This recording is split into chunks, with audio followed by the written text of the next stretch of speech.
Hello little friends. కథలు ఎలా పుడతాయి అనే సందేహం చాలామందిలో ఉంటుంది. అయితే కథలు ఎక్కడి నుండో రావండి. మన నిత్య జీవితంలో జరిగే కొన్ని సంఘటనలే కథలుగా మారతాయి.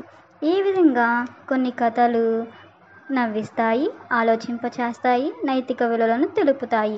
స్నేహం, బంధుత్వం, ఇరుగు పొరుగు వారితో ఎలా ఉండాలి, బయట సమాజంలో ఎలా మెలగాలి, అబ్బో ఇలా చెప్పుకుంటూ పోతే ఎన్నెన్నో ఉంటాయి.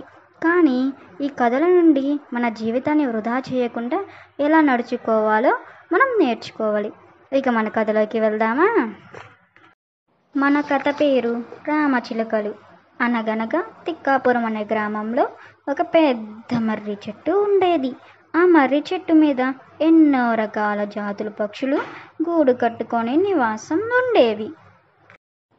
అయితే వాటిలో ఒక గూటిలో 5 రామచిలుకలు స్నేహంగా పరస్పరం సహాయం చేసుకుంటూ ఆనందంగా వాటి జీవితాన్ని గడిపేస్తూ ఉండేవి. వాటి పేర్లు చంటి, జాకి, వింకు, హనీ, కీకు. ఇవి రోజు ఆహారాన్ని సంపాదించుకోవడానికి రకరకాల ప్రదేశాలకి వెళ్ళేవి. చంటి ఏమో యాపిల్ తోటకి వెళ్ళేది. జాకి మరియు కీకు జామ తోటకి వెళ్ళేవి.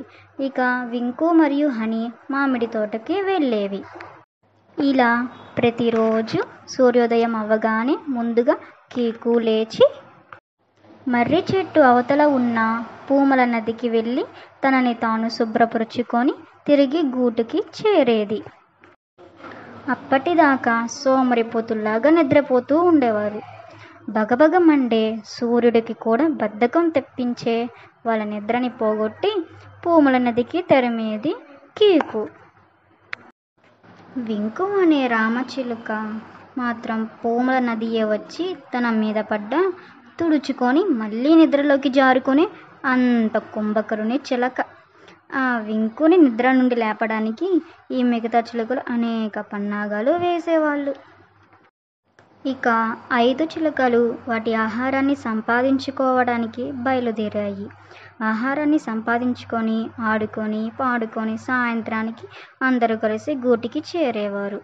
అక్కడ జరిగినవి, వాళ్ళు ఎదుర్కొన్న సమస్యలన్నీ 5 చిలుకలు కూర్చొని చర్చించుకొని నవ్వుకొని అలా రోజులు గడిచిపోయాయి.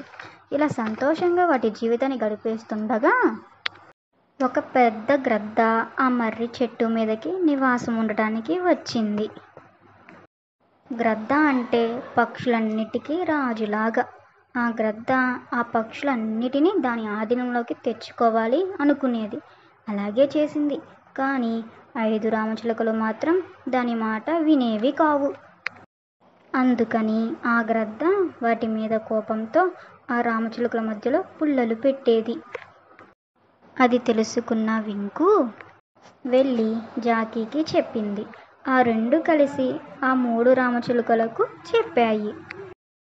ఆ 5 రామచిలుకలు కలిసి ఆ గ్రద్దని ఆ మర్రి చెట్టు మీద నుండి వెళ్ళగొట్టాలి అనుకున్నారు.